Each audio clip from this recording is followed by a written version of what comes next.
إن هذا القرآن يهدي للتي هي أقوم ويبشر المؤمنين الذين يعملون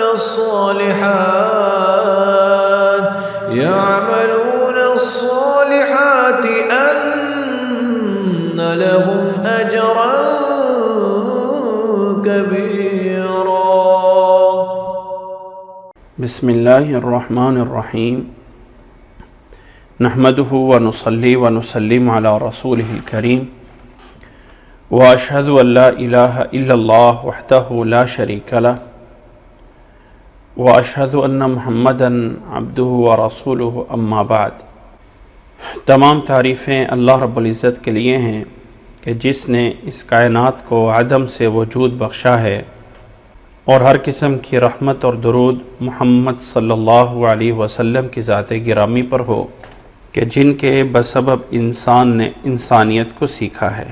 آج ہماری یہ تفسیر القرآن کی 35 نمبر کلاس ہے، جس میں آج ہم سورۃ توبہ کی آیت نمبر 60 سے شروع کریں گے. اللہ سے دعا ہے کہ اللہ تعالی ہمیں سننے، سمجھنے اور عمل کرنے کی توفیق عطا فرمائے. اعوذ باللہ من الشیطان الرجیم. بسم اللہ الرحمن الرحیم. انما الصدقات للفقراء والمساکین والعاملین علیہا والمؤلفۃ قلوبهم وفی الرقاب والغارمین وفی سبیل اللہ وابن السبیل فریضۃ من اللہ واللہ علیم حکیم. اور ایک بات ذہن میں رکھ لیجئے، یہ آیت کا پیچھے سے جو سیاق و سباق ہے، پیچھے سے جو تعلق ہے، تو پیچھے اللہ تعالیٰ نے ان آیات میں ایمان والوں کو اور مسلمانوں کو اللہ کے راستے میں نکلنا، جہاد کرنے کی ترغیب دی ہے، اور ساتھ ساتھ ان منافقین کی مذمت کی جا رہی ہے جنہوں نے غزوہ تبوک میں خاص طور پہ اللہ کے نبی صلی اللہ علیہ وسلم سے پیچھے رہے تھے.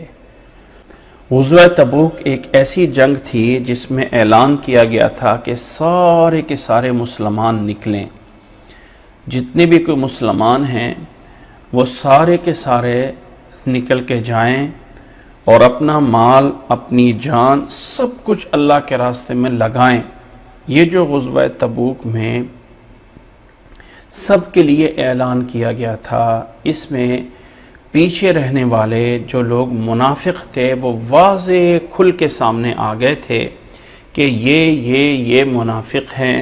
جو لوگ اس جنگ سے پیچھے رہ گئے تھے ان کی مذمت کی گئی ہے پیچھے کی آیات میں، اور ساتھ ساتھ یہ بھی بتایا گیا ہے کہ وہ اپنا مال نہیں خرچ کرتے ہیں. یہ جب آیات چلیں تو آگے ضرورت یہ تھی کہ بتایا جائے کہ یہ جو صدقات وغیرہ ہوتے ہیں ان کے مستحقین کون لوگ ہیں، کون سے لوگ ہیں جو اس کیٹیگری میں آتے ہیں کہ جو زکوٰۃ کے مستحق بنا کرتے ہیں. ایک بات یاد رکھ لیں کہ یہ جو آیت شروع ہو رہی ہے آگے، یہ ایک بہت اہم آیت ہے، اور اس کا سمجھنا یا جاننا، اس آیت میں بھی بہت سے لوگ افراط اور تفریط میں ہیں. افراط تفریط کا مطلب یہ ہے کچھ لوگ بہت ہی زیادہ جو ہے وہ آزادیوں میں پڑے ہوئے ہیں، اور کچھ لوگ اتنا زیادہ تنگ کر دیتے ہیں، دائرے کو اتنا کلوز کر دیتے ہیں کہ اپنی طرف سے ایسی شرطیں عائد کی ہوئی ہیں جو نہ اللہ کے قرآن میں ہیں نہ اللہ کے نبی صلی اللہ علیہ وسلم کی حدیث میں ہیں. اب ذرا نوٹ کیجئے اس آیت کو. اللہ تعالیٰ نے فرمایا ہے انما الصدقات، انما سوائے اس کے اور کچھ نہیں، یعنی صرف اور صرف یہ لوگ جو آ رہے ہیں انہی کے لیے اس چیز کو بیان کیا جا رہا ہے. انما الصدقات، انما الصدقات یہ صدقۃ کی جمع ہے، الصدقات. اور آپ کو شاید اس چیز کا یقیناً پتہ ہوگا کہ عربی زبان میں ایک ہوتا ہے معرفہ اور ایک ہوتا ہے نکرہ، ایک ہوتا ہے پراپر ناؤن اور ایک ہوتا ہے کامن ناؤن. یہ جو پراپر ناؤن ہوتا ہے اس کو کہتے ہیں عربی میں معرفہ، خاص کر دینا، کسی چیز کو خاص کیا جانا۔ تو اللہ رب العزت نے یہاں پہ صدقۃ نہیں لفظ بولا، یا صدقات اکیلا نہیں بولا ہے، بلکہ اس میں الف لام لگا کے اس کو خاص کیا ہے، جس کا معنی یہ ہے کہ ایسے اہم اور مخصوص قسم کے صدقات، جس میں مفسرین کا اتفاق یہ ہے کہ اس سے مراد وہ والے صدقات ہیں جو کہ اسلام میں فرض کیے گئے ہیں، یعنی فرض جو دیا جاتا ہے وہ دینے میں زکوٰۃ ہے، فطرانہ دیا جاتا ہے، صدقۃ الفطر دیا جاتا ہے عید کے موقع پہ۔ اسی طرح جب کسی کی فصل پکتی ہے تو اس میں سے عشر دیا جاتا ہے جو کہ فرض ہیں، کہ کسی کے پاس اناج کی فصل ہے تو اس میں سے اتنا اتنا اسے جو ہے وہ بطور عشر کے یا نصف عشر کے نکالنا ہے۔ تو یہ جو صدقات فرض ہیں، الصدقات کہہ کے ان کو مخصوص کیا گیا کہ یہ مخصوص صدقات، یعنی وہ اہم صدقات جو عملی طور پہ ہم اس سے مراد لیں گے کہ اس سے مراد وہ صدقات ہیں جو کہ فرض ہیں۔ یاد رکھ لیں زکوٰۃ بھی ایک صدقہ ہے، لیکن یہ فرض صدقہ ہے۔ اب جیسے نماز ہے تو فرض نماز اور نفل نماز، تو فرض کو بھی ہم نماز ہی کہتے ہیں اور نفل کو بھی ہم نماز ہی کہتے ہیں، بس حکم یہ ہے کہ یہ نفل ہے اور یہ فرض ہے۔ تو ایسے ہی صدقات میں یعنی زکوٰۃ ایک فرض صدقہ ہے، اور اس کے علاوہ باقی جو ہوتے ہیں وہ ہوتے ہیں عام صدقہ۔ اب یہاں پہ الصدقات کہہ کے وہ خاص مراد لیا گیا ہے جو کہ فرض صدقات ہوتے ہیں۔ کنہیں دینی چاہیے زکوٰۃ؟ کون لوگ ہیں صدقے کے مستحق؟ جو خاص وہ صدقہ ہوتا ہے۔ صدقہ کا لفظ اپنے لغوی یعنی لغت اور بطور لینگویج کے عربی میں عام ہے، ہر اچھے کام پہ صدقہ بولا جاتا ہے۔ یہ بھی ہے کہ کسی انسان سے کوئی انسان خندہ پیشانی سے مل لیتا ہے، خوشی کے ساتھ مل لیتا ہے، یہ بھی صدقہ ہے۔ کل معروف صدقہ، ہر معروف، ہر نیکی صدقہ ہے، کہ ہر اچھا کام کا ثواب ملتا ہے، یہ صدقے کا معنی ہے۔ اب اس معنی کے اعتبار سے یہ نفل پہ بول سکتے ہیں، فرض پہ بول سکتے ہیں، نماز پہ بول سکتے ہیں، ذکر کے بول سکتے ہیں، سارے کے سارے ثواب ہیں۔ اس کے بعد پھر آگے صدقہ کی نفل کے اندر اور فرض کے اندر دو کیٹیگری، ایک ہے فرض جتنے بھی صدقات ہیں، اور پھر ایک فرض ہے جس کو ہم زکوٰۃ بولتے ہیں۔ اس فرض میں زکوٰۃ بھی آتا ہے، اس فرض میں رمضان کے بعد فطرانہ ادا کرنا وہ بھی اسی کے اندر شامل آتا ہے۔ اسی طرح اس فرض کے اندر جو اناج وغیرہ زمین سے اگتا ہے اس کا عشر دینا یا نصف العشر دینا وہ بھی اس میں آتا ہے۔ یہ فرض چیزیں ہیں، یہ بھی صدقہ ہیں لیکن یہ فرض ہیں۔ اس کے بعد آتا ہے کہ نفل صدقہ۔ اب نفل صدقہ جو مالی عبادت میں سے ہوتا ہے، اس کو ہم ایک عمومی معنی، عام، ہر خیرات، ہر وہ چیز صدقہ ہے۔ حتیٰ کہ آپ کسی بڑے لینڈ لارڈ آدمی کے بہت ہی بڑا ایک رشتہ دار ہیں اور کوئی محتاج نہیں ہے، غریب نہیں ہے، بغیر کسی کے آپ ان کو اپنے لیے ایک اچھی دعوت پہ انوائٹ کر دیتے ہیں، کھانا کھلا دیتے ہیں، یہ بھی ایک ثواب ہے۔ مہمان کی مہمان نوازگی کرنا یہ بھی ایک صدقہ ہے، بمعنی ثواب کے، بمعنی خیرات کے، بمعنی نیک عمل کے، ٹھیک ہے۔ اور اس نفل میں ایک مخصوص صدقہ ہے جس میں انسان وہ نیت کرتا ہے کہ یہ خالص وہ صدقہ ہے جو اللہ کے رسول صلی اللہ علیہ وسلم اپنی ذات کے لیے قبول نہیں کرتے تھے۔ اللہ کے نبی صلی اللہ علیہ وسلم ہدیہ لے لیتے تھے لیکن صدقہ نہیں لیتے تھے۔ قربانی کا گوشت، عقیقے کا گوشت، یہ اس خیرات والی کیٹیگری میں آتا ہے، خود کھائیں، دوسروں کو کھلائیں، جو مرضی کریں۔ لیکن ایک ایسا صدقہ جس میں انسان نیت کرتا ہے کہ یہ ایسے ہی ہے اس کے مصرف جیسے کہ زکوٰۃ کے مصرف ہیں، تو وہ والا نفل صدقہ جس میں یہ نیت کی جائے گی کہ یہ خالص انہی مصارف کے لیے ہے جس میں فرض زکوٰۃ دی جاتی ہے، یہ والا صدقہ اللہ کے نبی صلی اللہ علیہ وسلم نہیں کھایا کرتے تھے۔ اس کو اللہ کے نبی صلی اللہ علیہ وسلم نہیں قبول کیا کرتے تھے، ہدیہ لے دیتے۔ ایک ہے جنرل نیکی، ہدیہ دینا بھی ایک نیکی ہے۔ اس کے علاوہ اگر آپ کوئی خیرات کر دیتے ہیں تو وہ کسی مستحق کو دے رہے ہیں، کسی غیر مستحق کو دے رہے ہیں، دونوں طرح ثواب ہے۔ نوٹ کریں، میں نے جو بتایا ایک صدقہ بمعنی نیکی کے ہے، اس میں ساری عبادات آ جاتی ہیں۔ پھر ہم جب اس صدقے کو مالی عبادات میں، مال خرچ میں لے کے آتے ہیں تو یہاں دو کیٹیگریز آ جائیں گی، ایک فرض ایک نفل۔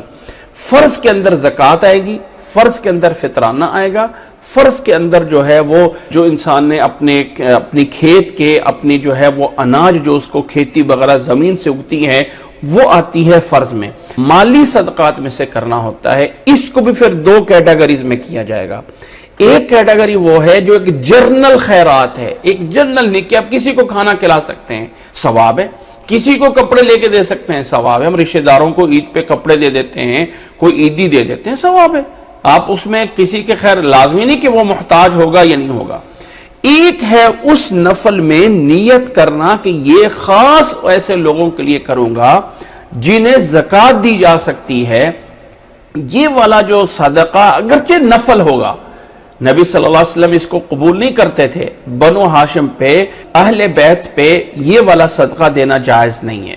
تو یہ والا صدقہ اگرچہ نفل ہوگا لیکن اس کے بھی مستحقین یہی بنتے ہیں جو اگلی اس آیت میں بیان ہو رہے ہیں۔ تو اس آیت میں دو طرح کے لوگوں کو مراد لیا جا رہا ہے، ایک فرض صدقات، زکوٰۃ وغیرہ، دوسرے نمبر پہ وہ نفل صدقہ جو خالص اللہ کی نیت کے لیے کیا جائے، وہ لوگ جن کو دیا جائے گا ان کا اس آیت میں بیان ہو رہا ہے۔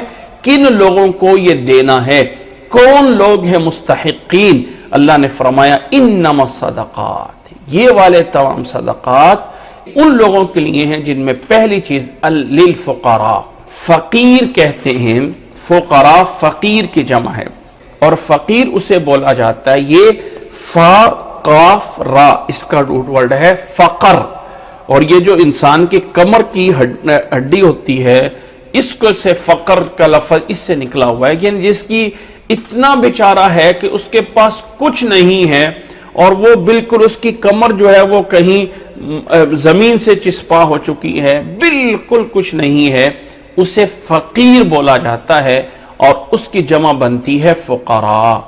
فرض صدقات یا وہ والے صدقات جو کہ نفل میں سے اس نیت سے کیا جاتا ہے کہ یہ خالص اللہ کے لیے ہے، اس طرح کا صدقہ جیسے کہ فرض صدقہ زکوٰۃ ہوتی ہے، تو اس کو بھی پھر انہی مستحقین کو دینا ہوتا ہے جن میں پہلی کیٹیگری ہے فقیر کی، جمع اس کی آتی ہے فقراء۔ فقیر پہلے لوگ ہیں، اور جیسے میں نے بتایا فقیر اسے بولا جاتا ہے جس کے پاس کچھ بھی نہیں ہے، کوئی اپنا ذاتی گھر کچھ بھی کوئی چیز نہیں ہے، وہ انتہائی ضرورت مند ہے، تو اسے بولا جاتا ہے فقیر۔ دوسرا انما الصدقات للفقراء والمساکین، دوسرا لوگ جو مستحق بنتے ہیں وہ ہے مساکین۔ مساکین مسکین کی جمع ہے۔ مسکین کسے بولتے ہیں؟ اس کا روٹ ورڈ جو ہے وہ سکن سے ہے، سین کاف اور نون، سکن، جس کو ہم مسکن بھی بولتے ہیں اور سکونت بھی بول جاتے ہیں۔ سکینہ کا لفظ بھی یہاں سے نکلا ہوا ہے، سکن اور گھر اور جگہ بھی اسی سے نکلا ہوا ہے، سکونت اختیار کرنا جیسے ہم اردو میں بولتے ہیں۔ تو مسکین اسی سے ہے کہ، اور یہ بولا جاتا ہے ایسے لوگوں پہ جو اصطلاحی معنی ہے، اصطلاحاً جو ہے کہ جس کے پاس تھوڑا بہت ہے لیکن اتنا نہیں ہے کہ جس سے وہ اپنی ضروریات بھی پوری کر سکے، بنیادی ضروریات۔ مثال کے طور پہ اللہ رب العزت نے قرآن مجید میں سورۃ کہف میں ایک واقعہ بیان فرمایا ہے موسیٰ علیہ السلام کا اور خضر علیہ السلام کا، کہ خضر علیہ السلام اور موسیٰ علیہ السلام ایک کشتی میں سوار ہوئے تو خضر علیہ السلام نے اس کشتی کو توڑ دیا۔ موسیٰ علیہ السلام نے کہا غریبوں کی کشتی ہے، تم نے اسے کیوں توڑ دیا؟ اس واقعے میں جو اس پہ تفصیل بیان ہوئی ہے وہ یہ ہے کہ یہ کشتی اصل میں غریب لوگوں کی تھی، اور آگے ایک بادشاہ ہے جو کہ غریب لوگوں پہ ظلم کر کے کشتیاں چھین لیتا تھا، تو اس کشتی کو فَأَمَّا السَّفِينَةُ فَكَانَتْ لِمَسَاكِينَ يَعْمَلُونَ فِي الْبَحْرِ، اس کشتی کو عیب دار توڑ کے نقص والا کر دیا ہے تاکہ وہ آگے ظالم بادشاہ جو ہے وہ یہ سمجھے کہ یہ تو خراب کشتی ہے، اس کو لینے کی ضرورت نہیں ہے، اور ان غریبوں کے پاس ان کا روزگار بچ جائے۔ تو قرآن مجید نے جب اس پہ تبصرہ کیا ہے تو فرمایا ہے وَأَمَّا السَّفِينَةُ فَكَانَتْ لِمَسَاكِينَ يَعْمَلُونَ فِي الْبَحْرِ، وہ جو کشتی تھی وَأَمَّا السَّفِينَةُ فَكَانَتْ لِمَسَاكِينَ، مساکین جو لفظ یہاں پہ استعمال ہوا ہے وہ مسکینوں کی تھی جو اس دریا میں کام کرتے تھے، اور آگے ایک ظالم بادشاہ ہے جو یہ کشتیاں چھینتا تھا، اس لیے اس کو عیبدار بنا دیا۔ تو اس مساکین پہ ان مساکین کا ایک روزگار ہے، ایک بزنس چل رہا ہے، ایک کاروبار چل رہا ہے، وہ لوگوں کو ایک جگہ سے بٹھا کے کشتی میں دوسری جگہ لے کے جاتے ہیں، لیکن قرآن مجید نے ان پہ لفظ بولا ہے مساکین۔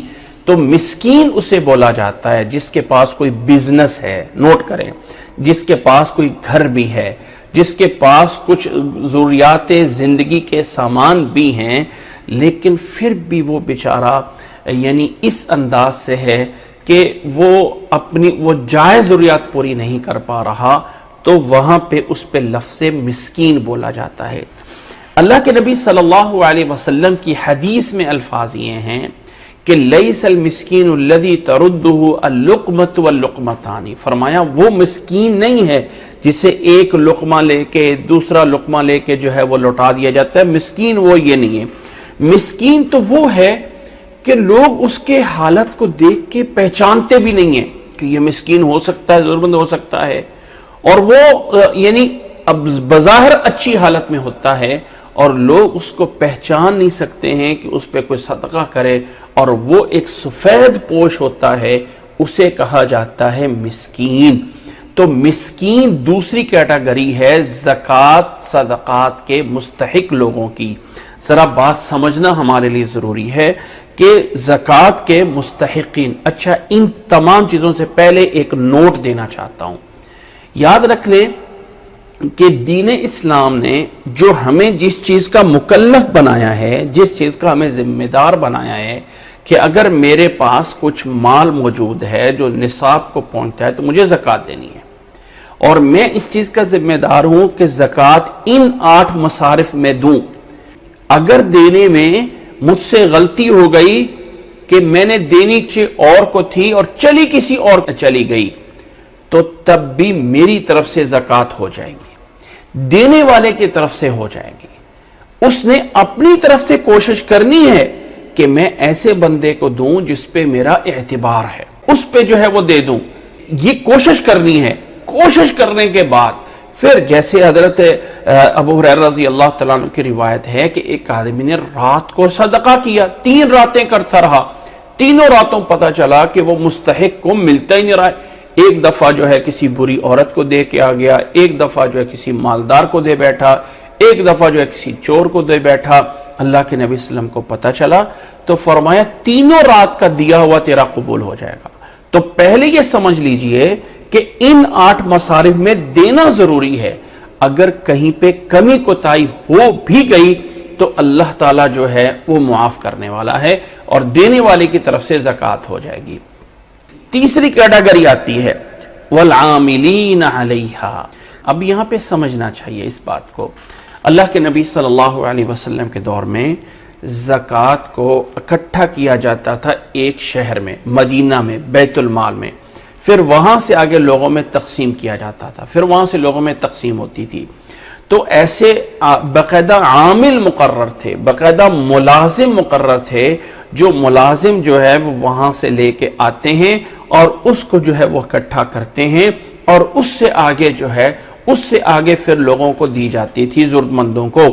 تو یہ جو لے کے آتے تھے زکوٰۃ کو اکٹھا کر کے، فلاں علاقے کا ہے، فلاں علاقے کا ہے، فلاں علاقے کا ہے، تو ان لوگوں کو اس زکوٰۃ میں سے ان کی سیلری، ان کا معاوضہ، ان کا جو بھی بنتا ہے حصہ جو مقرر کیا جاتا ہے بیت المال کی طرف سے، اس میں بھی دی جا سکتی ہے۔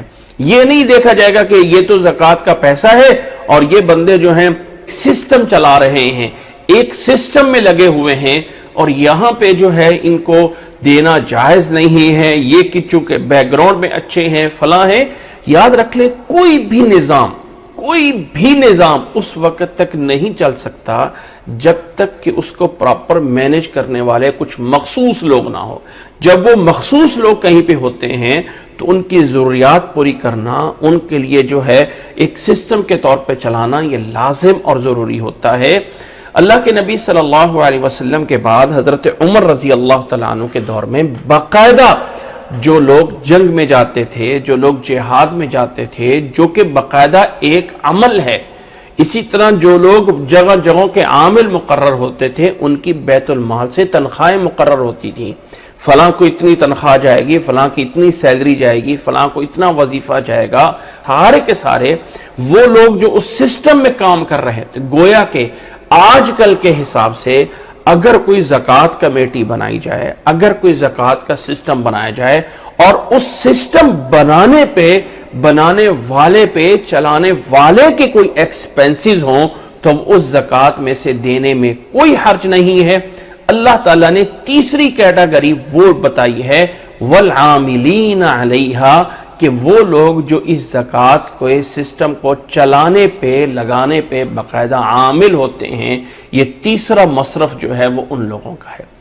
آگے اللہ تعالیٰ نے اب یہاں پہ نوٹ کریں، عاملین علیہا کے عمل میں یہ نہیں دیکھا جائے گا کہ وہ فقیر ہیں یا مسکین ہیں تو تبھی ان کو زکوٰۃ دی جائے گی، نہیں، یہاں پہ ان کا ایک ان کا عمل ہوگا، ایک محنت ہے جس کے مقابل میں ان کو ایک معاوضہ دیا جائے گا، اور یہ ایک کمیٹی بیٹھ کے باقاعدہ جو اس کو ایک سٹاف بنا ہوتا ہے وہ بیٹھ کے اس پہ ایک میٹنگ کر کے باقاعدہ مشاورت کے ساتھ طے کیا جاتا ہے کہ فلاں ملازم، فلاں ورکر، فلاں جو کام کر رہا ہے ہم اس کو اتنی سیلری کریں گے اور فلاں کام اس سے لیا جائے گا۔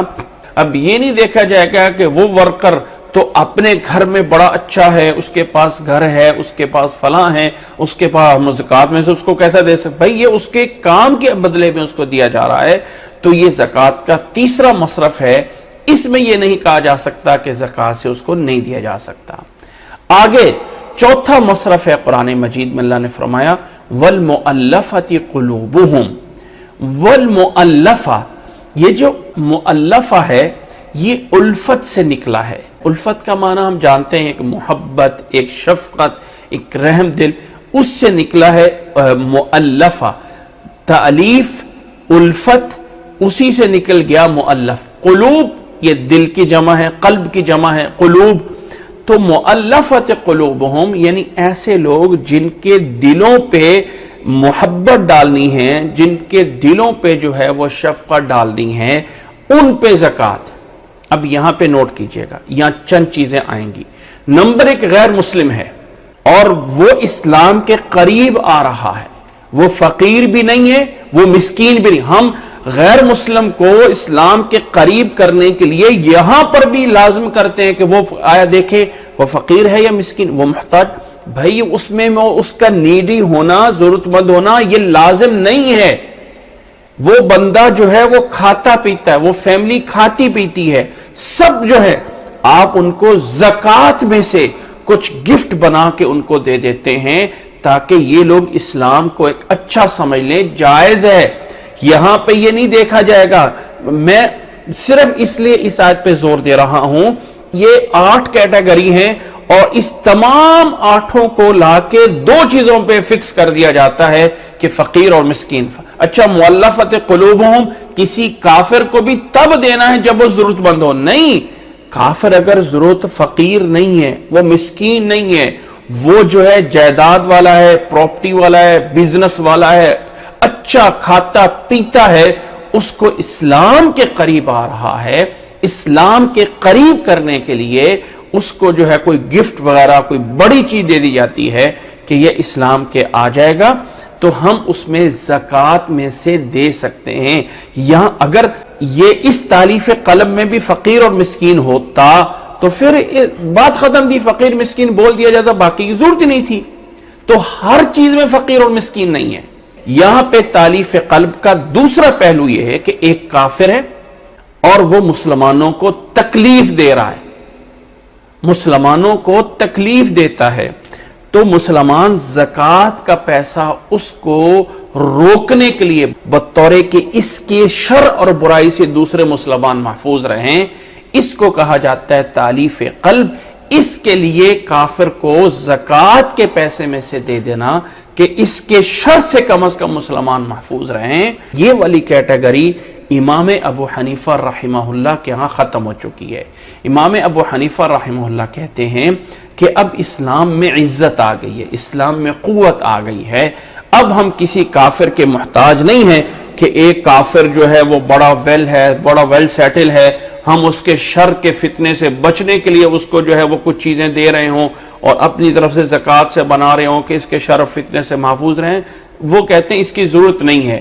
یہ اس دور میں تھا کہ کوئی اگر ایسا کوئی قبیلہ ہے، کوئی ایسا سردار ہے، کوئی ایسا، اس کے شر سے بچنے کے لیے اس کو کچھ نہ کچھ بیت المال سے دے دیا جاتا تھا۔ اب اسلام قوت میں آ گیا ہے، جبکہ باقی ائمہ کرام، امام مالک رحمہ اللہ، امام شافعی رحمہ اللہ، امام احمد بن حنبل رحمہ اللہ، ان کے ہاں یہ کہ اب بھی کہیں نہ کہیں دنیا میں ایسی ضرورت ہو سکتی ہے، کوئی ایسا علاقہ ہو سکتا ہے، کوئی ایسا، مثال کے طور پہ کسی علاقے کا کوئی گورنمنٹ کا بندہ ایسا ہے کہ توقع ہے کہ یہ بندہ مسلمانوں کے ساتھ اپنے معاملات میں رعایت کرے گا، تو مسلمان کمیونٹی والے کوئی زکوٰۃ جمع کر کے اس ایم این اے کو یا اس کو جو ہے وہ جو بھی اپنے علاقے کا گورنمنٹ کا بڑا ہوگا اس کو کچھ نہ کچھ جا کے دے دیتے ہیں کہ مسلمان کم از کم اس کے شر سے بچے رہیں گے۔ وہ بندہ بذات خود بڑا ویل سیٹل ہے، لیکن زکوٰۃ میں سے اس کو جا کے دے دیا جاتا ہے، تو اسلام میں یہ کیٹیگری اس میں آتی ہے والمؤلفۃ قلوبہم۔ یہاں سے مراد زکوٰۃ ہے، یہاں سے مراد وہ مخصوص صدقہ ہے جو خالص اللہ کے لیے دیا جاتا ہے، یا عشر ہے، یا یہ ہے کہ اس سے مراد جو فطرانے کا مال ہوتا ہے۔ یہ چیزیں کا چوتھا مصرف مؤلفۃ قلوبہم۔ مؤلفۃ قلوبہم کو میں نے دو چیزوں میں بیان کیا ہے، ایک ہے کہ اسلام کے قریب کرنا، یہاں اس کا نیڈی یا ضرورت مند ہونا، یہ والی شق اس میں نہیں ہے۔ اس کو ذرا سمجھیے پلیز کہ ایک ایسا کافر مسلمانوں کے قریب آ رہا ہے، آپ اس کو بڑا سا گفٹ بنا کے گھر میں دے کے آ جاتے ہیں، اور اپنی طرف سے زکوٰۃ کا پیسہ ہے، آپ کی زکوٰۃ ہو جائے گی، اس میں کوئی منع ہونا نہیں ہے۔ یہ جو ہے وہ ایک چوتھی کیٹیگری۔ پانچویں چیز اللہ تعالیٰ نے فرمائی اس آیت میں، وَفِرْ رِقَاب۔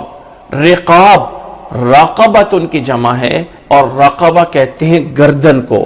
اور اس وقت اللہ کے نبی صلی اللہ علیہ وسلم کے دور میں ایک سسٹم تھا جو کہ غلام اور باندیاں ہوتی تھیں، اور غلام اور باندیاں کون ہوتے ہیں یہ پیچھے ہم جو ہے سورۃ بقرہ میں بھی اس پہ بات کر چکے ہیں کہ غلام اور باندیاں ان کو آزاد کرنے پہ، وہ غلام اور باندیاں فقیر نہیں ہیں، وہ غلام اور باندیاں مسکین نہیں ہے۔ یہاں پر بھی ہم لا کے فٹ کریں گے کہ ایسا غلام جو کہ فقیر اور مسکین ہے تو تب جا کے ہم اس کو دیں گے، نہیں، اس کا غلام ہونا ہی اس کو آزاد کرانے کے لیے کافی ہے کہ ہم اس کو زکوٰۃ دے دیں۔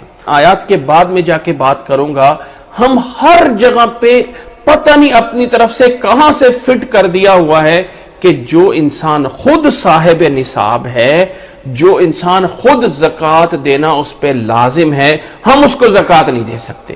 پتہ نہیں یہ کہاں سے نکال لیا اصول، کیا کوئی حدیث میں موجود ہے، کیا قرآن مجید کی آیت پہ موجود؟ بہرحال اس پہ میں بعد میں بات کرتا ہوں، یہاں پہ بھی بات کرنا مقصود ہے۔ وَفِرْ رِقَاب، غلاموں کو آزاد کرنے میں۔ اب یہاں پہ مفسرین کا یا فقہا کا دو طرح کے غلام ہوتے، ایک ہوتا ہے مکاتب اور ایک ہوتا ہے عام۔ مکاتب یہ ہوتا ہے کہ غلام اپنے مالک سے طے کر لیتا ہے کہ میں آپ کو اتنے پیسے کما کے دے دوں گا، قسطوں میں دے دوں گا، جب میرے پیسے پورے ہو گئے تو میں آزاد۔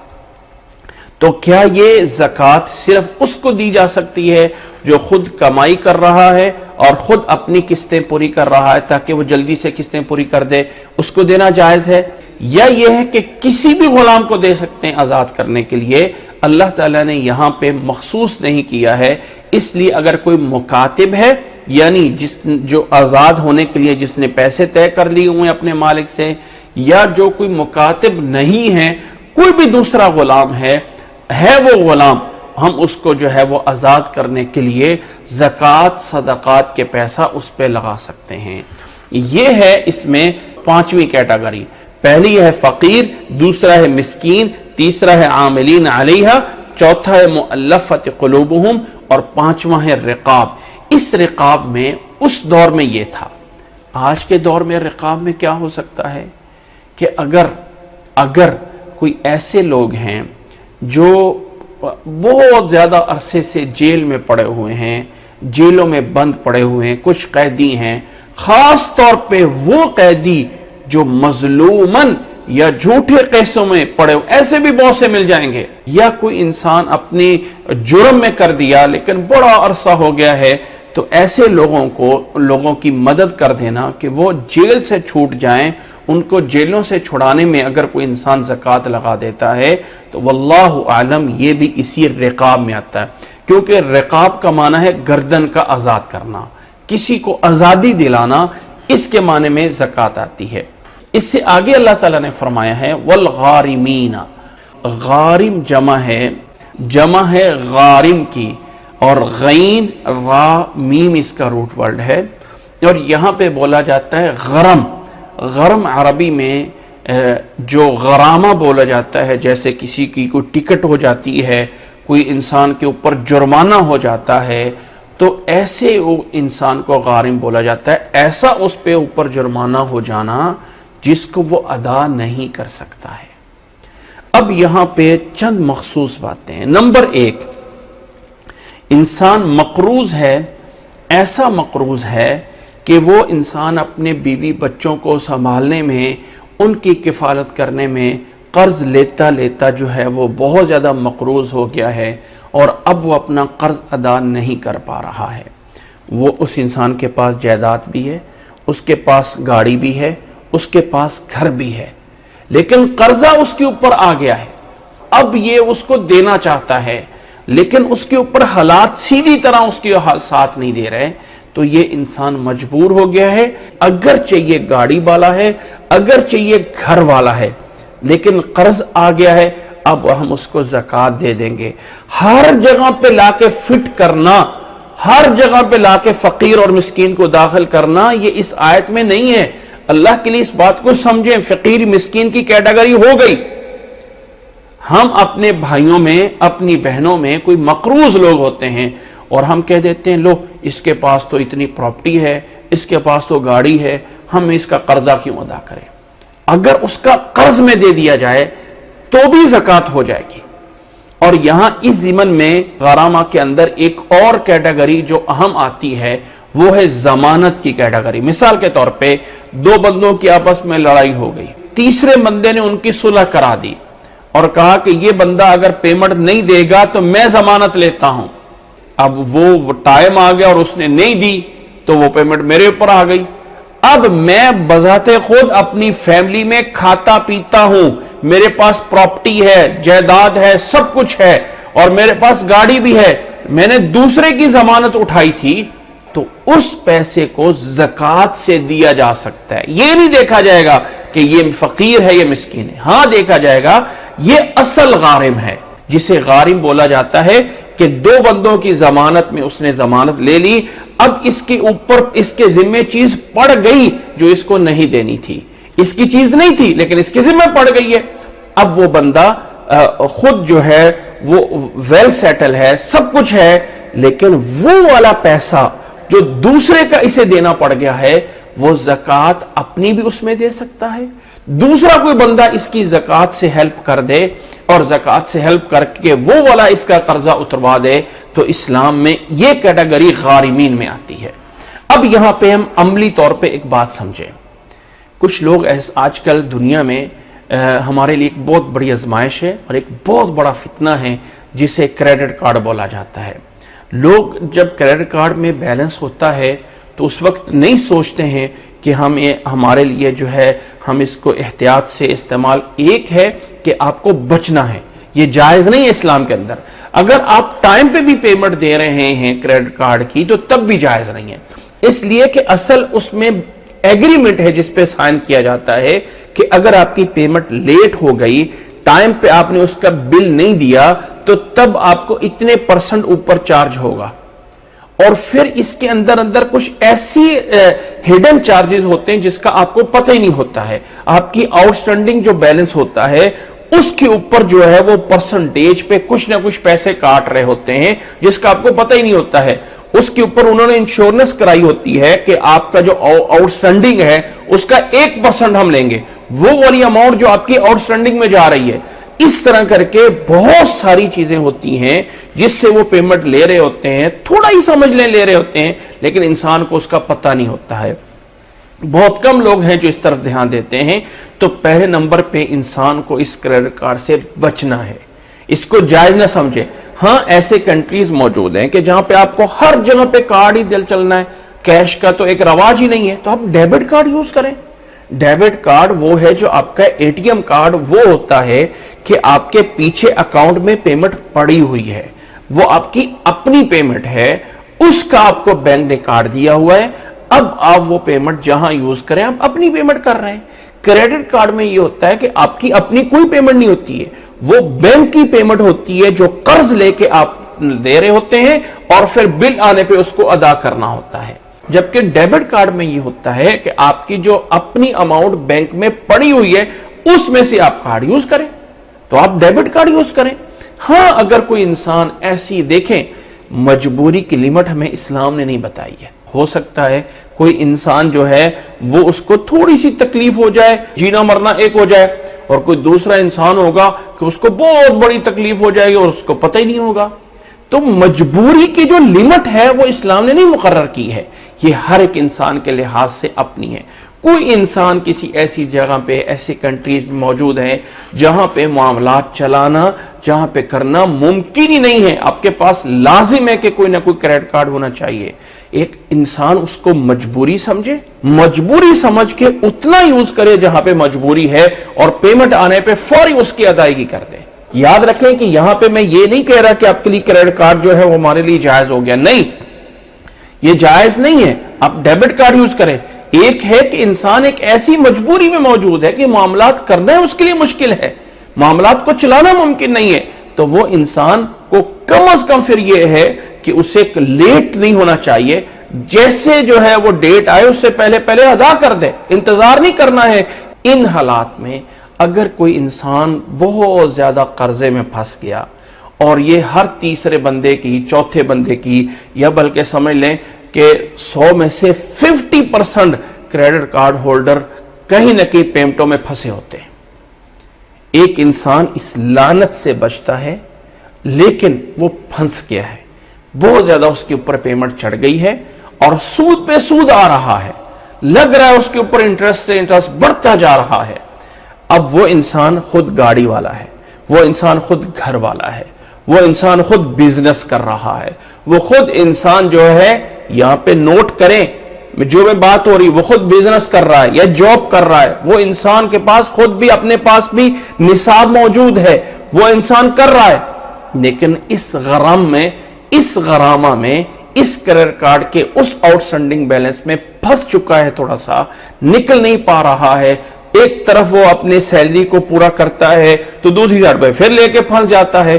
تو ایسے انسان کو اگر ایک دفعہ اس کو اتنی سی پیمنٹ دے دی جائے، چاہے زکوٰۃ میں سے دی جائے، جس سے وہ اپنے اس بیلنس کو برابر لے کے آ جائے، لیکن آئندہ سے عہد کرے کہ میں اس سے یا تو مکمل جان چھڑاؤں گا، یا کم از کم یہ ہے کہ یہ نہیں ہے کہ چلو ایک دفعہ میں اپنے بیلنس سیدھے کر لوں اور پھر دوبارہ سے پھر پیمنٹیں لینا شروع کر دوں گا، یا پھر جو اپنے کار سے جا کے پیمنٹیں ویسی کیش نکال لوں گا. ایسی کوئی کام کرنا ہے تو ایسے انسان کے لیے جائز نہیں ہے جو غلط یوز کرنا چاہتا ہے، جو واقعتاً ایک انسان نیک نیتی سے ہے لیکن اس میں پھنس چکا ہے. یہ انسان خود صاحب نصاب ہے، یہ انسان فقیر نہیں ہے، یہ انسان مسکین نہیں ہے، یہ انسان جاب کر رہا ہے، یہ انسان بزنس کر رہا ہے، اس کے پاس گاڑی ہے، اس کے پاس گھر ہے، اس کے پاس زیور ہے، لیکن یہ والا قرضہ چڑھ گیا ہے تو یہ غارمین میں آ رہا ہے. اس کو اس لیے دے دیا جائے کہ اب اس کی لائن سیدھی کرے اور آئندہ سے اس میں نہ جائے. یہاں پہ اللہ تعالیٰ نے فقیر اور مسکین نہیں کہا ہے. آگے اللہ تعالیٰ نے 7ویں چیز بیان کی ہے اس آیت میں، وَفِي سَبِيلِ اللَّهِ، اللہ کے راستے میں یہ ایک جرنل مفہوم ہے، ایک بڑا مفہوم ہے فی سبیل اللہ۔ اس میں سب سے پہلے وہ لوگ آتے ہیں جو اللہ کے راستے میں جہاد کرنے کے لیے جا رہے ہیں، ان کے لیے اسلحہ، ان کے لیے گھوڑے، ان کے لیے سامان۔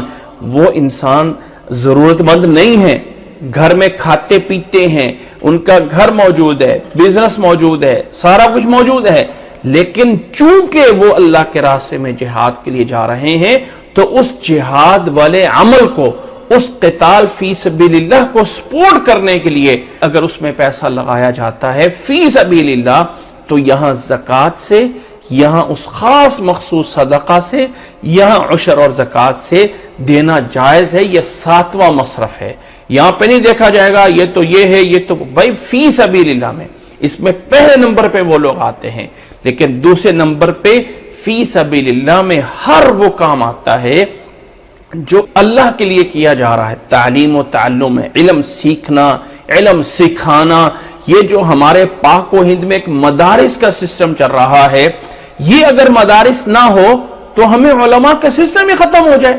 وہ کون سا سسٹم ہے کہ کم از کم جو اس نبی صلی اللہ علیہ وسلم کے اس علم کو، دین کو زندہ رکھے ہوئے ہے؟ وہ ہمارا یہ مدارس کا سسٹم ہے، یہ ہمارا مساجد کے اندر وہ تعلیم و تعلم کا ایک سسٹم ہے، جہاں پہ کوئی ایسا کام ہو رہا ہے جس میں دین کو سپورٹ کیا جا رہا ہے، یہ سب فی سبیل اللہ میں آتا ہے۔ وہاں پہ زکوٰۃ دینا جائز ہے، جائز ہے نیک کام کو ابھارنے کے لیے۔ اب یہاں پہ سوال پیدا ہوتا ہے کہ مسجد بھی تو اللہ کا گھر ہے، مسجد بھی تو جو ہے وہ اس میں بھی تو نیک کام ہو رہا ہے، تو مسجد کو کیوں نہیں زکوٰۃ دی جا سکتی ہے؟ کیا وجہ ہے؟ وہ فی سبیل اللہ میں کیوں نہیں آتا ہے؟ تو بات یہ ہے کہ مسجد کو بنانا یہ ہماری گھریلو ضروریات کی ایک ضرورت ہے۔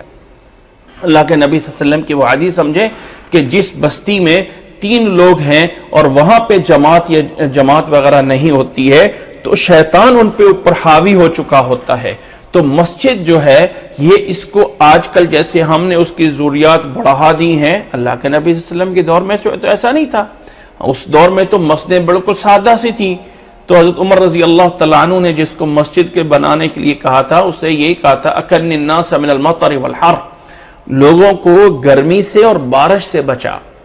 اب ہم جیسے اپنے گھروں کو بناتے ہیں ویسے ہی مناسب سے اگر مسجد کو بنایا جاتا ہے تو یہ ہر گھر کے محلے والے کی ضرورت ہوتی ہے جو انہوں نے خود مل کے اسے پورا کرنا ہوتا ہے، اس لیے اس پہ زکوٰۃ نہیں دی جاتی ہے۔ لیکن اگر کوئی ایسی مسجد آ جائے جہاں کے لوگ وہ پورا نہیں کر پاتے ہیں، یا لوگ موجود ہیں لیکن نہیں کرتے ہیں، اور وہ لوگ ویلڈ یعنی ویل سیٹل ہیں، ان کے پاس سب کچھ موجود ہے لیکن مسجد کا خیال نہیں رکھا جا رہا ہے، تو ایسی مسجد فی سبیل اللہ میں آ رہی ہے، اس کو بھی زکوٰۃ دے سکتے ہیں۔ وہ لوگ جو مسجد میں باقاعدہ کام کر رہے ہیں، امام اور خطیب لوگ، فی سبیل اللہ میں اس لیے انہیں جو ہے وہ زکوٰۃ دی جائے گی کہ یہ اپنی جگہ پہ غریب مسکین اور فقیر کی کیٹیگری میں نہیں آ رہے ہیں، لیکن کام ایسا کر رہے ہیں جو دین کو آگے پھیلانے کا ہے، تو اللہ نے فی سبیل اللہ کا لفظ عام رکھا ہے۔ بہت سے لوگ جو ہے نعوذ باللہ، اللہ تعالیٰ معاف کرے، بہت سے لوگ دوسروں کا جو ہے وہ مال کھا بھی سکتے ہیں، لیکن بہت سارے ہمارے سمجھنے میں ایک دینی حلقوں کو بدنام کر دیا گیا ہے، دین کے لوگوں کو بدنام کر دیا گیا ہے کہ یہ تو یہ کرتے ہیں، یہ تو وہ کرتے ہیں۔ یہ سب یاد رکھ لیں کہ ہمارے لیے شیطان کی طرف سے ہیں۔ ہاں یقیناً وہ کون سا زندگی میں کون سا لوگوں کے اندر فیلڈ ہے جس کے اندر برے لوگ موجود نہ ہوں؟ ہر میدان میں برے لوگ اور اچھے لوگ موجود ہیں۔ کیا بزنس مینوں کے اندر سارے کے سارے اچھے لوگ ہوتے ہیں؟ کیا سارے کے سارے امانت دار لوگ موجود ہوتے ہیں؟ ہر جگہ پہ اچھے اور برے لوگ موجود ہوتے ہیں، لیکن چند لوگوں کو پکڑ کے سب لوگوں کے اوپر کوئی برائی مسلط کر دینا یہ جائز نہیں ہے۔ کچھ مفسرین یہاں پہ اس فی سبیل اللہ میں ان لوگوں کو بھی لے کے آتے ہیں، اس لیے کہ اللہ کے لیے حج کرنے کے لیے جانا اور عمرہ کرنے کے لیے جانا، تو ہم ان کی بھی جو ہے وہ زکوٰۃ سے مدد کر سکتے ہیں کیونکہ وہ بھی فی سبیل اللہ ہے۔ لیکن واللہ عالم یہ صحیح نہیں ہے، راجح نہیں ہے۔ ہاں فی سبیل اللہ میں جنہیں حج یا عمرے کو جانے والوں کو اس میں ہاں اگر کوئی انسان چلا گیا ہے اب اس کو ضرورت پڑ گئی ہے تو وہ اس سے آگے والی کیٹیگری ابن مسافر میں آ جائے گا، وہ ابن السبیل میں آ جائے گا۔ لیکن ایک انسان بیسک گھر میں موجود ہے، اس کے پاس کوئی گنجائش نہیں ہے، تو اس پہ حج اور عمرہ فرض ہی نہیں ہے۔ لیکن اگر پھر بھی ہم اس کو کروا دیتے ہیں، زکوٰۃ کے علاوہ سے کروائیں، زکوٰۃ صدقات کے علاوہ سے دیتے ہیں، تو یقیناً ہمارے لیے نیکی ہے۔ لیکن یہ کہنا کہ زکوٰۃ ہم اس پہ لگا دیں، جیسے رسول اللہ صلی اللہ علیہ وسلم نے فرمایا ہے، من سلک طریقا یلتمس فیہ علما سہل اللہ لہ طریقا الی الجنہ، یا جیسے دوسری حدیث میں فرمایا کہ جو انسان طالب علم ہوتے ہیں، اللہ کے راستے میں نکلتے ہیں، فہو فی سبیل اللہ، وہ اللہ کے راستے میں ہوتے ہیں۔ تو جو لوگ دین کو سیکھنے کے لیے مختص ہوتے ہیں، جو وہ طلباء جو مدارس میں بیٹھ کے علم سیکھ رہے ہیں، وہ اپنے گھروں میں سب کچھ ان کے والدین کے پاس بزنس ہے، گھر ہے، سب کچھ ہے، لیکن چونکہ وہ لوگ علم سیکھ رہے ہیں، یہاں سے مراد فی سبیل اللہ کا علم ہے۔ جو لوگ کالج کی فیس پے کرنی ہے، جو لوگوں نے جو ہے اپنے بچوں کو اعلیٰ تعلیم دینے کے لیے جو ہے ان کی فیسیں پے کرنی ہے، تو یاد رکھ لیں سبیل اللہ میں، فی سبیل اللہ میں وہ علم آتا ہے جس میں اللہ کے قرآن کو سیکھنا ہے یا اللہ کے نبی صلی اللہ علیہ وسلم کی حدیث کو سیکھنا ہے، جس کے نتیجے میں انسان اللہ کے راستے میں ہوتا ہے۔ جس علم کو سیکھ کر اینڈ پہ انسان نے بزنس کرنا ہے، ڈاکٹر کو سیکھ کے ڈاکٹر بننا ہے، انجینئر سیکھ کے انجینئر بننا ہے، کالج میں جا کے اس لیے پڑھنا ہے کہ مجھے اچھی جاب مل جائے، اس لیے نہیں پڑھ رہا کہ اسے نماز پڑھنی آ جائے، اسے جو ہے وہ لوگوں کو تبلیغ کرنی آ جائے، لوگوں کو سکھانا آ جائے، اس لیے نہیں، وہ اس لیے کر رہا ہے تاکہ جو ہے وہ جا کے اچھی کو جاب لے سکے، تو یہ فی سبیل اللہ میں نہیں ہے۔ اس لیے یہاں پہ زکوٰۃ لگانا یہ جائز نہیں ہوگا۔ ہاں، جو لوگ علم سیکھ رہے ہیں، وہ علم جو انہیں دین کی طرف لے کے جاتا ہے اور پھر دوسرے لوگوں کو تبلیغ کرتے ہیں، دوسرے لوگوں کو سمجھاتے ہیں، وہ لوگ اپنے ہاں صاحب نصاب ہیں، لیکن اپنے اس مشن کی وجہ سے، اپنے اس کام کی وجہ سے، اگر ان کی اس کو جیسے پیچھے عاملینہ میں بتایا گیا ہے، یہ فی سبیل اللہ میں پھر وہ لوگ آتے ہیں کہ اگر وہاں سے ان کی سیلری دی جاتی ہے، ان کو کوئی ہیلپ کی جاتی ہے، تو یہ 7واں مصرف زکوٰۃ میں الگ سے فی سبیل اللہ میں بیان کر دیا ہے۔ آگے اللہ تعالیٰ نے 8ویں چیز یہاں پہ بیان فرمائی ہے، وابن السبیل، مسافر جسے بولا جاتا ہے عربی میں ابن سبیل بولا جاتا ہے مسافر کو، کہ ایک انسان سفر پہ ہے، اپنے ہاں اس کا بینک میں بیلنس موجود ہے۔ آج کل تو جہاں انسان پہنچا ہے وہیں سے اپنے پیسے نکلوا سکتا ہے، لیکن اگر کوئی ایسا انسان پھنس ہی گیا ہے، ایک انسان جاب کرنے کے لیے دوسرے شہر میں گیا تھا اور ابھی مسافری وہاں جا کے اس کو جو پتہ ہے اپنے گھر میں یہ کھاتا پیتا ہے، ویلڈ ہے، سب کچھ ہے، پیچھے اس کے پاس بزنس ہے، گھر ہے، فلاں ہے، یہاں پہ سفر پہ آیا تھا، چاہے وہ سفر تجارت کے لیے، چاہے وہ سفر بزنس کے لیے ہے، چاہے وہ سفر سیر و سیاحت کے لیے ہے، چاہے وہ سفر جو ہے یعنی کسی نیک کام کے لیے ہے، چاہے وہ سفر حج اور عمرہ کے لیے ہے، اب نکل پڑا ہے سفر میں، نوٹ کریں، چاہے وہ سفر حج اور عمرہ کے نکل پڑا ہے، اب وہ اس کی ضرورت پڑ گئی ہے، تو اگر اس کو زکوٰۃ میں سے، اس صدقہ اور خیرات میں سے دیا جا سکتا ہے جو اس زکوٰۃ کی طرح ہے، تو جائز ہے۔ یہاں پہ پھر ہم دیکھیں گے کہ اب یہ تو فقیر اور مسکین نہیں ہے، اس کو ہم کیسے زکوٰۃ دے سکتے ہیں۔ اب مجھے یہ بتائیے، یہ 8 جگہوں میں کس چیز میں اللہ نے یہ بتایا ہے کہ صاحب نصاب کو زکوٰۃ نہیں دی جاتی؟ یہ ہمیشہ پتہ نہیں کہاں سے کسی نے دماغ میں ڈال دیا لوگوں کو کہ جس کے پاس اپنا نصاب موجود ہے اس کو کسی صورت میں زکوٰۃ نہیں دی جا سکتی۔ بھائی اس کو مؤلفۃ قلوب میں دی جا سکتی ہے، اس کو عاملینہ کی کیٹیگری میں دی جا سکتی ہے، اس کو غارمین کی کیٹیگری میں دی جا سکتی ہے، اس کو فی سبیل اللہ کی کیٹیگری میں دی جا سکتی ہے، اس کو وابن السبیل کی کیٹیگری میں دی جا سکتی ہے۔ یہ کون سے ہے کہ ہر جگہ پہ لا کے فقیر مسکین، نیڈی، ضرورت مند، محتاج، فلاں فلاں، یہ ہر کیٹیگری میں نہیں ہے۔ دنیا کس نظام کو چلانا ہے، یہ اس سسٹم کو چلنا ہے۔ ایسا نہیں ہے کہ ہم جو ہیں کچھ لوگ بہت زیادہ دائرہ کلوز کر دیتے ہیں اور بہت لوگ دائرہ بہت زیادہ کھول دیتے ہیں۔ نہ دائرہ کلوز کرنا ہے اور نہ ہی دائرہ بہت زیادہ کھولنا ہے۔ قرآن مجید کے جو 8 جگہ بیان کی ہیں، ہر جگہ کو اپنا الگ الگ ہے. فقیر اپنی جگہ پہ، مسکین اپنی جگہ پہ، عاملین اپنی جگہ پہ، مؤلفت قلوب اپنی جگہ پہ ہے، رقاب اپنی جگہ پہ ہے، غارم اپنی جگہ پہ، فی سبیل اللہ اپنی جگہ پہ، وابن سبیل اپنی جگہ پہ ہے. ان 8 جگہوں میں سے کسی ایک جگہ پہ ہم اپنی زکوٰۃ دے سکتے ہیں، اور اسلام میں یہ جائز ہے. ہر جگہ پہ فقیر اور مسکین نہیں ہے. امام ابو حنیفہ رحمہ اللہ، امام احمد بن حنبل، امام مالک رحمہ اللہ فرماتے ہیں کہ ان میں سے کسی کو بھی ہم زکوٰۃ دے سکتے ہیں. امام شافعی رحمہ اللہ فرماتے ہیں نہیں، اپنی زکوٰۃ کے 8 حصے بنائے جائیں، 8 حصے کیے جائیں.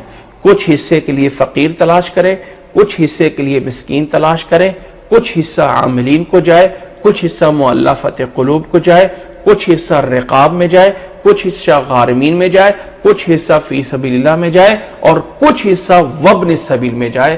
8 حصے کیے جائیں اور ان تمام 8 حصوں میں اپنی زکوٰۃ کو تقسیم کیا جائے. یہ امام شافعی رحمہ اللہ کا موقف ہے. لیکن جو راجح بات ہے، ان 8 میں سے کسی کو بھی دے سکتے ہیں، یہ جائز ہے. ہم لوگ جو زکوٰۃ دینے والے ہیں، میرے بھائی میری بہن، ہمیشہ فقیر مسکین کو دیتے ہیں.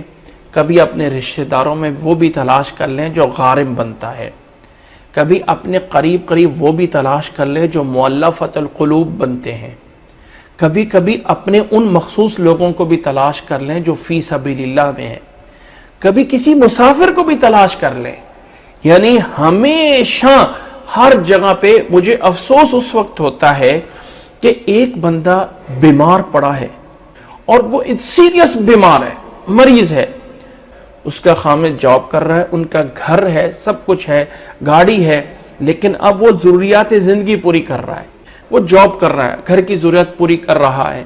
اب عورت کا کچھ زیور بھی ہے، ان کے ہاں گھر بھی ہے. اب یہاں پہ لوگ سوچنے پڑ جاتے ہیں اب یہ ہم ان کو زکوٰۃ کیسے دے سکتے ہیں، یہ تو اس کیٹیگری میں جو ہے وہ نہیں آ رہے ہیں. کیا یہ غارم میں نہیں آ رہے؟ ان کے اوپر میڈیکل کے بڑے بڑے بل جمع پڑ گئے ہوتے ہیں جن کی وہ ادائیگی نہیں کر رہے ہوتے ہیں. کیا یہ غارم کی کیٹیگری میں نہیں آتے؟ یہ بات کہاں پہ، کہاں سے، کون سا سورس ہے، کون سی حدیث ہے، وہ کون سی آیت ہے جہاں سے یہ دلیل لی جا رہی ہے کہ صاحب نصاب کو زکوٰۃ نہیں دی جا سکتی؟ بہرحال اللہ تعالیٰ ہمیں سمجھنے کی توفیق عطا فرمائے. یہ چند چیزیں ہیں جن کا ان 8 مسارے میں بیان کرنا ضروری ہے.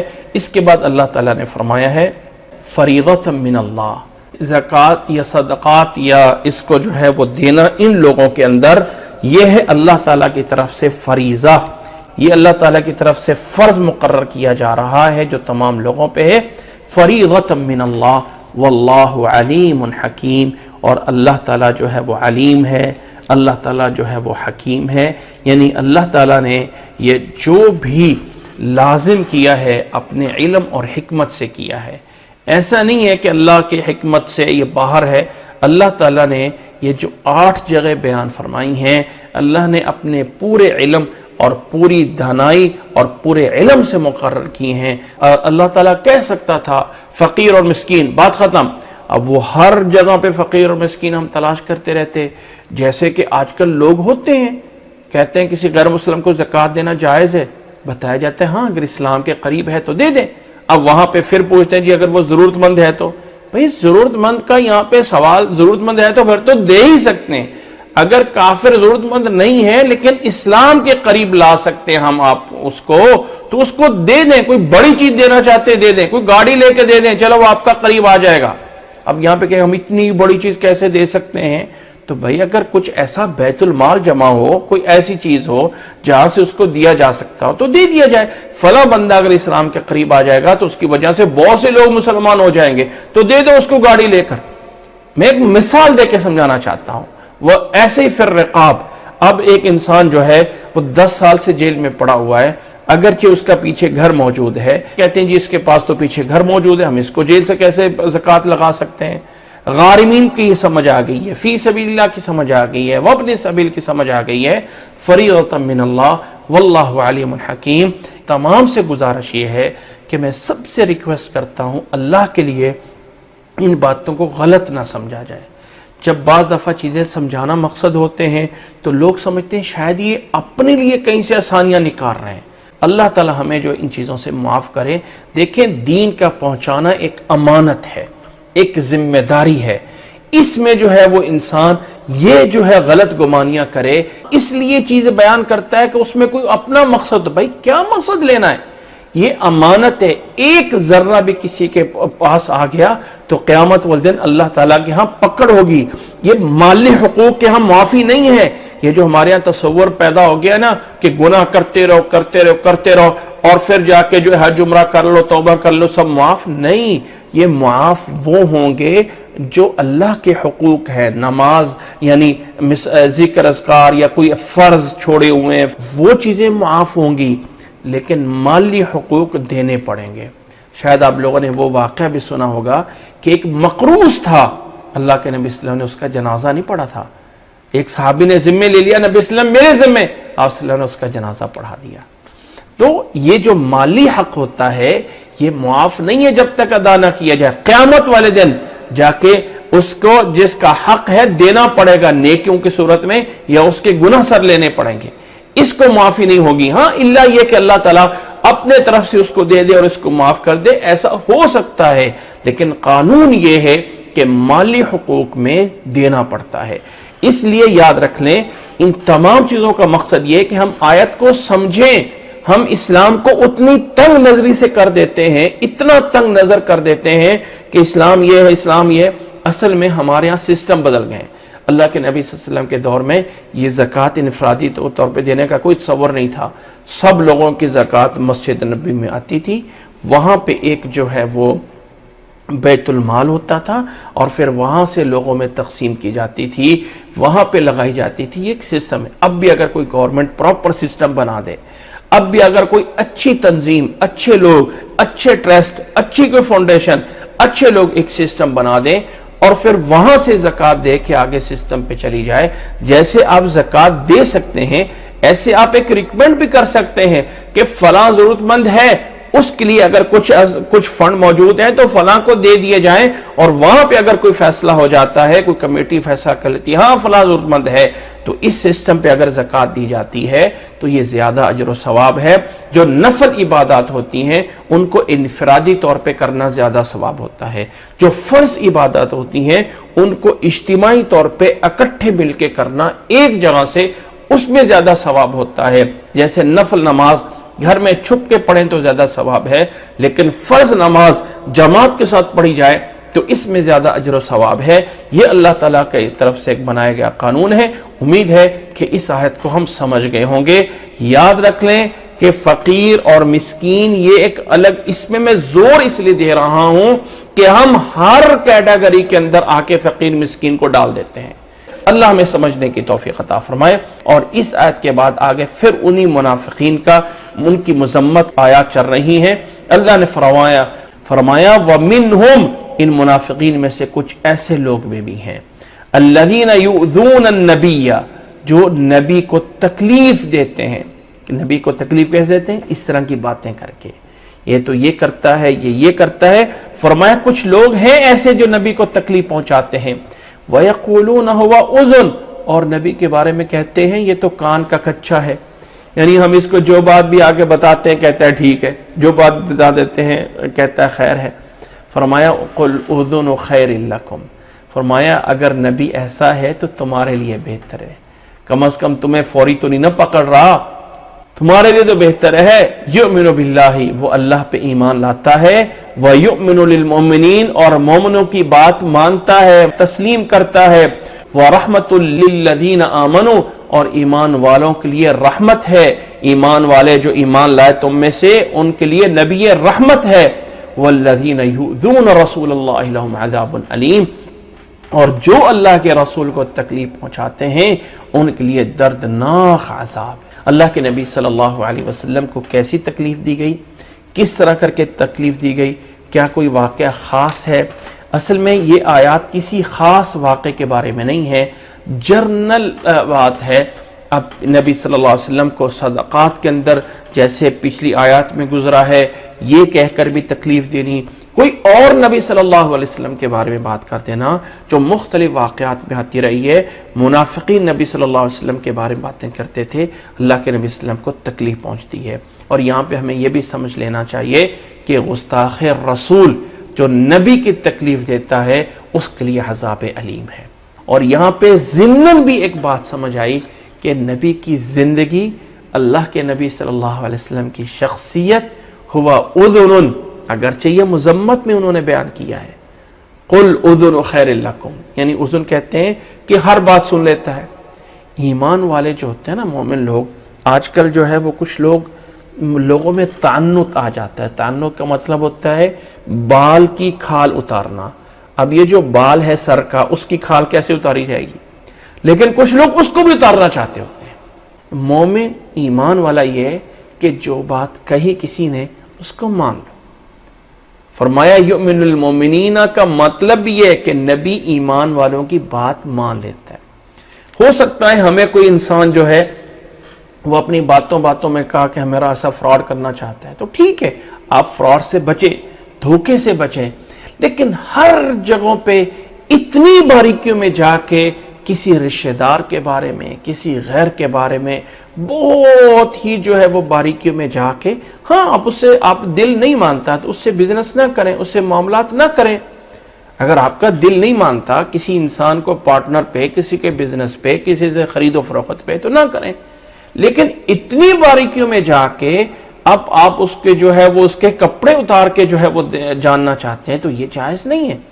نبی صلی اللہ علیہ وسلم کے سامنے آ کے منافقین عذر بیان کرتے، اللہ کے نبی صلی اللہ علیہ وسلم کہتا ہے جاؤ ٹھیک ہے، جاؤ ٹھیک ہے، یہ کہہ دیا ٹھیک ہے، بول دیا ٹھیک ہے، یہ کہہ دیا ٹھیک ہے۔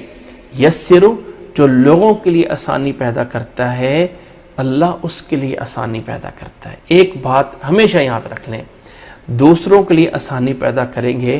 میں اس بات کو وہاں پہ فٹ کروں گا، ہمارے پاک و ہند میں جو گورنمنٹ کے طریقہ کار ہوتے ہیں، سسٹمز ہوتے ہیں، وہاں پہ بلا وجہ کسی نہ کسی بندے کو پھنسایا جا رہا ہوتا ہے۔ اچھا جی وہ بھی بات لے کے، اچھا وہ بھی پیپر لے کے، اچھا وہ بھی بھائی ایک سسٹم طریقہ ہے، وہ تو بات سمجھ آتی ہے، لیکن اگر آپ کے پاس ایک چیز سمجھ آ گئی، ایک چیز کو پروف آ گیا، پھر بھی کہیں نہ کہیں بندے کو پھنسا رہے ہوتے ہیں، یعنی کہیں نہ کہیں پھنسانے کے سسٹم بنائے ہوئے ہوتے ہیں۔ مومن کو ایسا نہیں ہونا چاہیے۔ نبی صلی اللہ علیہ وسلم کی ذات ایسی نہیں تھی، جو کسی نے کہہ دیا اس کو مان لیتے تھے، اور اللہ تعالیٰ اپنے نبی کو بتا بھی سکتا ہے فلاں کی غلط بات ہے، لیکن اللہ کے نبی صلی اللہ علیہ وسلم کی شخصیت اچھی تھی، ضمناً آیت سے نبی کا اخلاق بھی معلوم ہوتا ہے۔ یحلفون باللہ لکم لیرضوکم، فرمایا ایسے لوگ منافق قسمیں اٹھا کے، اللہ کی قسمیں اٹھا دیتے تھے تاکہ تمہیں راضی کریں۔ فرمایا واللہ ورسولہ احق ان یرضوہ، اللہ اور اللہ کے رسول زیادہ حقدار ہے کہ انہیں راضی کیا جائے، لیکن اس طرح نہیں، ان کانوا مؤمنین، اگر وہ ایمان والے ہوں تو اللہ اور اللہ کے رسول کو راضی کرنا چاہیے، لیکن اس انداز سے نہیں کہ یعنی اللہ کے نبی صلی اللہ علیہ وسلم کے پاس قسمیں کھاتے ہیں۔ الم یعلموا انہ من یحادد اللہ ورسولہ فان لہ نار جہنم خالدا فیہا، کیا یہ جانتے نہیں ہیں جو مخالفت کرتا ہے اللہ کی، جو مخالفت کرتا ہے اللہ کے رسول کی، فَأَنَّ لَهُ نَارَ جہنم، اس کے لیے جہنم کی آگ ہے، ہمیشہ ہمیشہ اس میں رہے گا۔ ذَلِكَ الْخِزْيُ الْعَظِيمُ، یہ بہت بڑی رسوائی ہے۔ يَحْذَرُ الْمُنَافِقُونَ، منافقوں کو ڈر جانا چاہیے، أَن تُنَزَّلَ عَلَيْهِمْ سُورَةٌ تُنَبِّئُهُم بِمَا فِي قُلُوبِهِمْ، کہ اللہ تعالیٰ سورت نازل کر کے یہ بتا سکتا ہے کہ ان کے دلوں میں کیا ہے۔ قُلِ اسْتَهْزِئُوا ان اللہ مخرج ما تحذرون، فرمایا استہزاء کر لو مذاق جتنا کرنا ہے، قیامت والدن اللہ تعالیٰ وہ تمام چیزیں نکال کے تمہارے سامنے رکھ دے گا جس سے تم جو ہے وہ ڈرتے تھے، اللہ تعالیٰ تمہارے سب کرتوت سامنے کر کے رکھ دے گا۔ وَلَئِن سَأَلْتَهُمْ، اور اگر ان سے پوچھا جائے کہ کیوں اس طرح کی مخالفت کی باتیں کرتے ہو، کیوں اس طرح کے جو ہے وہ دشمنی کی باتیں کرتے ہو، لَيَقُولُونَ إِنَّمَا كُنَّا نَخُوضُ وَنَلْعَبْ، کہتے ہیں ہم تو کھیل تماشا کر رہے تھے، نخوض ونلعب یعنی کھیل کود کر رہے تھے، ہم تو ایسے مذاق میں لگے رہے تھے.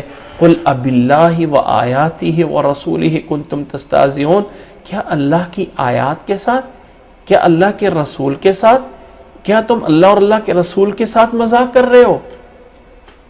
مذاق نہیں ہے. لا تعتذروا، مت عذر بیان کرو، کوئی عذر نہیں تمہارا. قد کفرتم بعد ایمانکم، تم اپنے ایمان کے بعد کفر میں داخل ہو گئے ہو. یہاں سے سمجھ لینا چاہیے کہ جو اللہ کے رسول کی گستاخی کرتا ہے، جو اللہ اور اللہ کے رسول کی آیات کی گستاخی کرتا ہے، تو وہ بھی ایمان کے بعد کفر میں چلا جاتا ہے.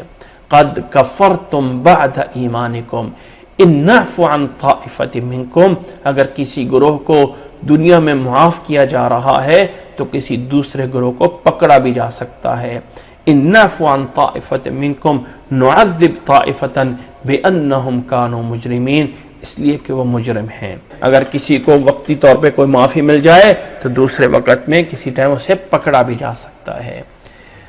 یہ ہیں آیات جو منافقوں کے بارے میں چل رہی ہیں، اور ان منافقوں کے بارے میں کچھ آگے آیات میں چل کے ان منافقوں کے اوپر کچھ بات بھی ہوگی. اللہ ہمیں سمجھنے کی توفیق عطا فرمائے. آج ہم اسی آیت پہ اکتفا کرتے ہیں، آگے کی آیات انشاءاللہ تعالی آئندہ کلاس میں چلیں گی. اللہ ہمیں سمجھنے کی، اللہ ہمیں عمل کرنے کی توفیق عطا فرمائے. جزاکم اللہ احسن الجزاء، وآخر دعوانا ان الحمد للہ رب العالمین.